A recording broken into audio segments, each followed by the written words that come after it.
Hello everybody! Welcome to the very first episode of Buhay America with Mami Lens. I am a mom with two kids and a loving husband. I love cooking. I love spending time with my family and I love sharing stories. A lot of times when I post pictures of the food that I cook in Facebook, my friends would start sending me messages or putting in comments asking me, paano mo naluto yung dish na yan? What are the ingredients? And they also thank me dahil nagkakaroon sila ng idea on what to cook next. And also when I share yung mga activities na ginagawa ko with the kids, ganun din, natutuwa sila. And they also get some more ideas that they can do with their own kids. So I told myself, why not just make a channel so that the video would not only reach my friends, but also yung mga ibang tao that eventually I know would also become my friends. During this pandemic, I know we're all physically separated, mahirap, pero hopefully with this video, magkakasama tayo na mag-enjoy na magluto, na mag-spend time with the kids. Minsan mamimili tayo. I'll bring you to places to explore dito sa Amerika. And also share a lot of stories. And I expect that you would also put in the comments yung mga stories ninyo growing up, what lessons you learned from them, even kung ano yung gusto nyo mga lulutuin for the next time para sabay-sabay tayo makapagluto. So for my very first episode, I decided to be cooking yung tinatawag natin na chicken Sotanghon Guisado. So gisa is like sautéed. Bakit yon? Kasi noodles for our culture signifies long life, new beginnings, di ba? Pag mga birthday, hindi nawawala yung mga noodles. Dapat long yung noodles for long life. Pag Christmas, pag New Year, just like itong ginagawa ko ngayon, it's a new adventure for me. It's new year, new adventure, new channel, new journey to. So I'm really hoping that you'll be part of this journey and you'll join me celebrate life. I'm also praying for long life and safety and health for all of us, especially during this pandemic. So ano pa hinihintay natin? Let's start cooking. Okay, so ang very first thing we have to do is to boil the chicken breast. Of course, using chicken breast makes it easier and faster kasi wala nang buto. I just put it in water and I added bay leaf, cube onion, whole peppercorns, and you can either choose salt or sa akin, ang ginamit ko is fish sauce or patis. It makes the meat, syempre, tastier. And you might wonder bakit ang dami ng chicken. I usually would do, kung gaano karami man yung chicken na binili ko, I would boil them right away. And then with this one, marami na kayong pwedeng magawang mga meals after this. Kasi pag lumambot na yung chicken, which would take about siguro mga 20 minutes, or you can just check kung tender na yung chicken ninyo. What you can do is actually, pag na-shred na yung chicken, you can make chicken salad na feature din natin dun sa mga ibang episodes natin.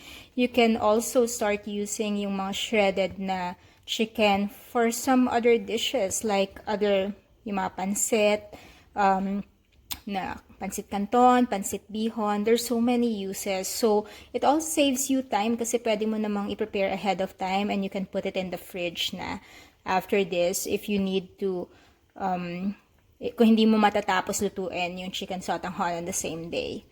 So, ayan, we'll wait for it to become tender. Habang nagbo-boil yung chicken, we'll start preparing the other ingredients.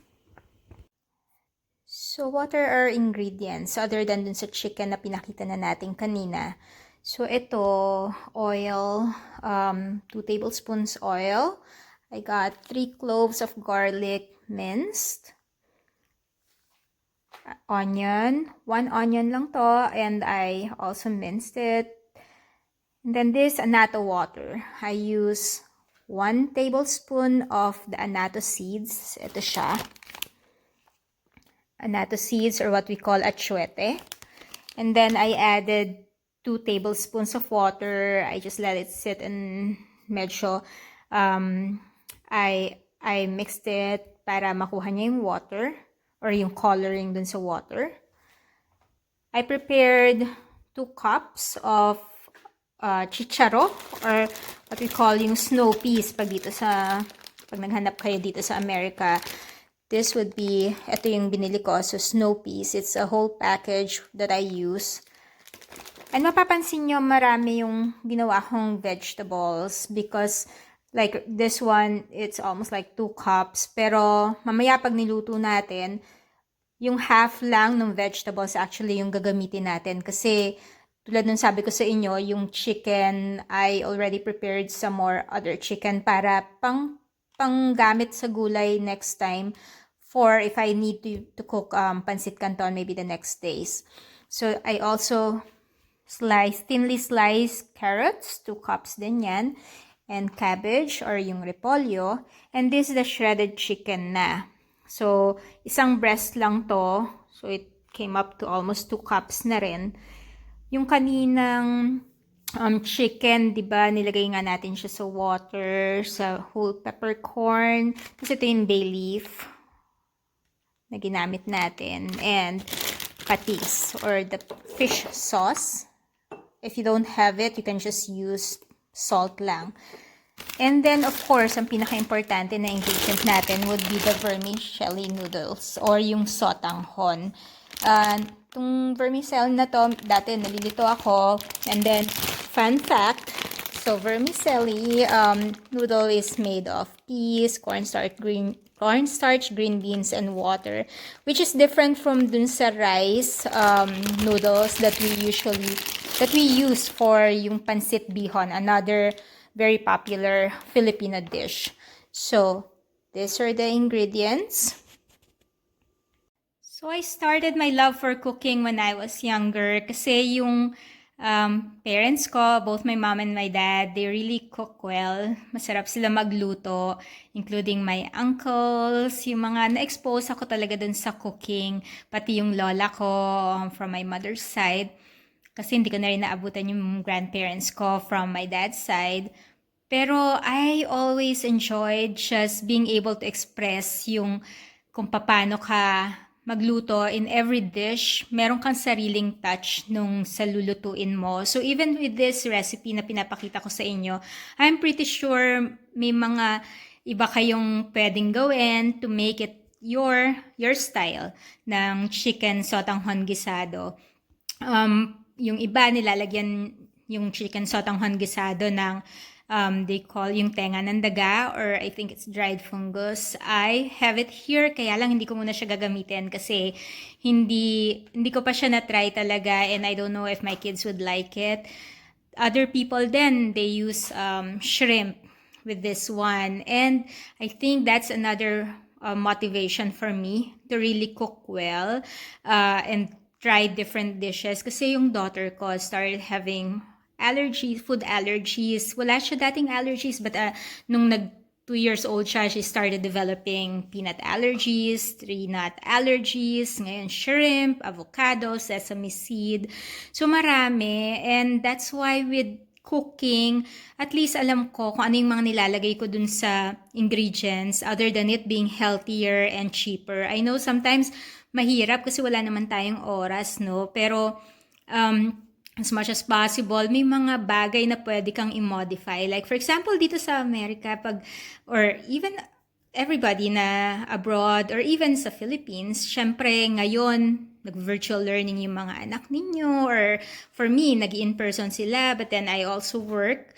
So, minsan naghahabol ka ng time. So, pag wala talagang oras, meron kayong mga pwedeng gawing options. Like, for example, yung itong na ginamit natin, 'di ba? Ito, hiniwa ko siya ng ako mismo yung naghiwa, but you can always buy like shredded carrots na, or yung yung shredded carrots na madaling gamitin, pre-pack na siya. Even yung mga cabbage minsan, 'di ba? May mga hiwa-hiwa na. Sometimes I know it's gonna be a little more expensive, pero even yung chicken breast, minsan meron ng cooked or frozen chicken breast, and then papainit nyo na lang. So there's a lot of modifications that you can make, and pati yung vegetables, kung ano yung gusto nyong gamiting vegetables would be okay. Kung wala kayong kumpleto, then whatever you have at home. Basta it's nice minsan na halo nyo na yung mga vegetables na yan para isang meal, and you got the vegetables, you got the meat, tapos may noodles na rin. So, let's start cooking now. Okay, so eto, hinihit ko na yung pan with the oil. And then, we'll put in the onions. Before, lagi ang ginagawa ko is putting in garlic before the onion. And then, meron ako nabasa that mas okay na ilagay niyo muna yung onion. Kasi kung hindi, parang masusunog ka agad yung bawang. And sometimes it doesn't really give off. Minsan, mapait. Gives off that bitter taste pag sumobra ng luto yung bawang while you're trying to caramelize the onion. So, ito yung onions. So, syempre, yung usual na gisa, diba? It depends on you. Bahala na kayo kung you want more onions and garlic. It's always a preference for me. Para sa akin ngayon, ginamit ko is just 1 piece of onion. And as I always say, huwag kayong matakot magluto, huwag kayong matakot mag-try. I was like that before, pero I started just trying kasi kung hindi masyadong masarap yung unang luto or merong nagkamali, parang buhay lang yan diba? You'll just keep trying. Yung pag hindi ka nagkakamali, minsan you wouldn't really know kung ano ba yung dapat gawin. And minsan, yung mga mistakes natin in cooking, just like in life, that only brings out the better person in us. Kasi next time, you know how to deal with it na. It really depends on how you react, how you respond to things. I've told myself that, you know, when you make mistakes, I shouldn't call them mistakes, but rather we should call them opportunities for success, opportunities for a change. So, just like this, yung ang dami-dami kasi natin pwedeng i-relate sa buhay natin about cooking Ayan. So, ito, hayaan lang natin siya na maluto for a while.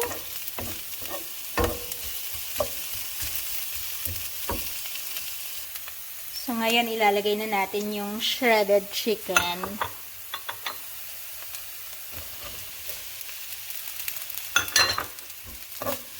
Halo lang.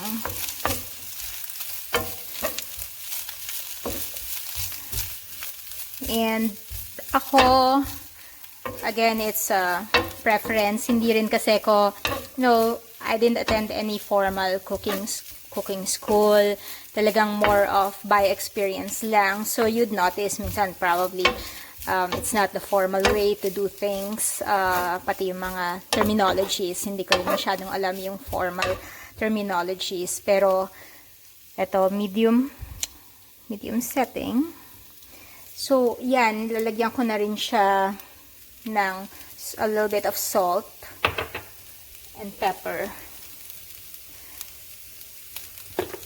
And then, pwede na rin nating ilagay yung water na tinatawag natin.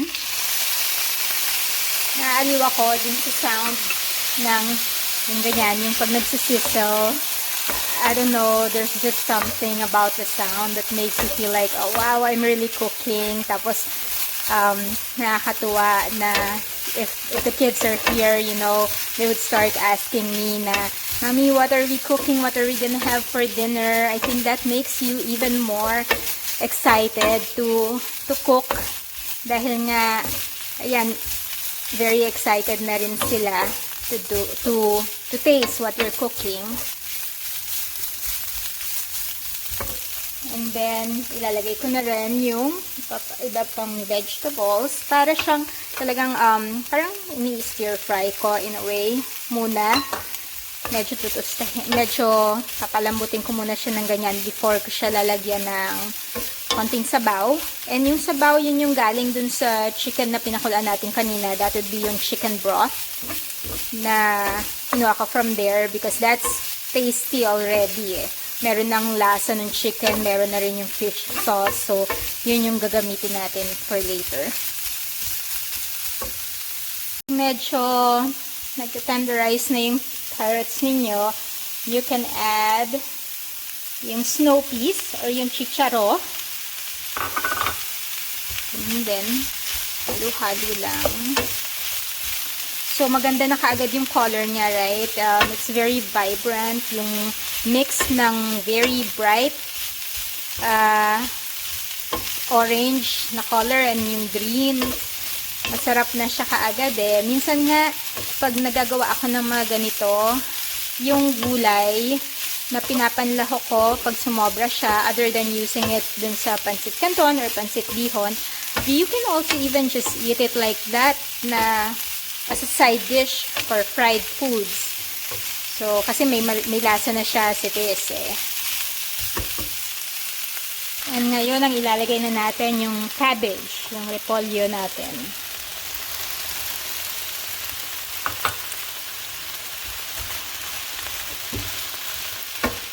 So, makikita nyo yung tig to 2 cups na yon, ang dami nang lumabas. So, really, you can really save some time preparing this veggie mix na stir fry and be able to create at least, 1, 2, 3 dishes. Pero magkakaiba siyang mga dishes for the whole week. So, pag medyo nakita mo na it's starting to become tender, and kasi iba pa rin yung lasa, yung pag medyo natu-toast ba, or medyo i-stir fry muna siya, that's the time I add a little bit of yung chicken broth natin. Just to help out with dun sa veggie na magkaroon siya ng moisture para hindi siya masunog.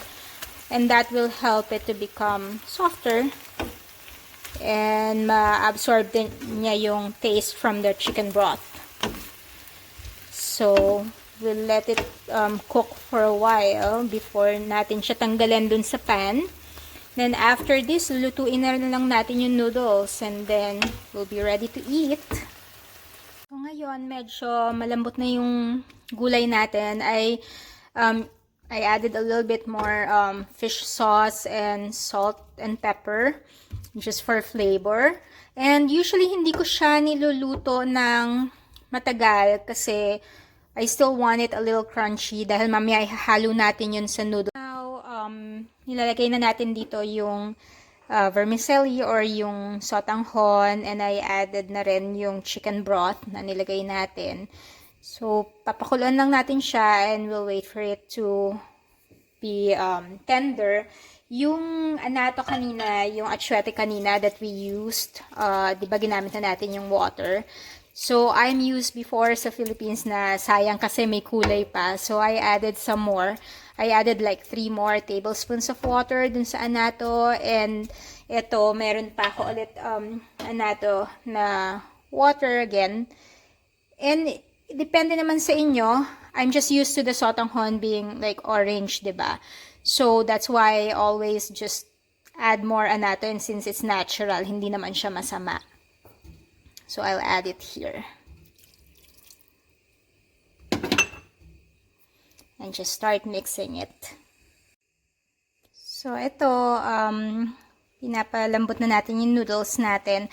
I forgot to say earlier na yung vermicelli noodles, it's better na ibabad niyo muna siya sa water before, mga 1 hour before, even longer, to make it easier to cook. And then, kailangan babantayan niyo siya mabuti kasi madali siya mag-absorb ng water. So, yung lagi ako nagtitira ng chicken broth and just keep it ready kasi madali nga siya mag-absorb ng water. So, pag hindi pa siya malambot, matutuyuan siya. So, like this one, I had to add chicken broth. And then, just add some, again, kung kailangan nyo siyang lagyan ng konting salt, a little bit of pepper. Tapos, since may timpla naman na yung noodles natin, pag hinalo natin dyan, masarap na siyang lalabas. So, ito na yung last part ng cooking natin. Hinalo ko na yung gulay. The vegetables with the vermicelli noodles. Ayan. So, ano na siya, in a while, for serving na siya. Bahala na rin kayo if you need to add some more of the fish sauce. Pwede rin naman na yung iba naglalagay nga ng yung kalamansi or here yung lemon just to add more flavoring to it. Okay, ready na ba tayo kumain? So ito na ang ating finished product. It's chicken Sotanghon Guisado, and I'm excited na kainin siya and to share it with my family. So, kita-kita tayo next time. Again, please don't forget to like and subscribe to my channel. It's called Buhay America with Mami Lens, and go ahead, share with your friends and your families. Okay, join me in this journey. Let me know kung ano yung gusto nyong lutuin next time. So we'll all be together, kwentuhan habang nagluluto. Okay, see you next time. Stay safe. Bye.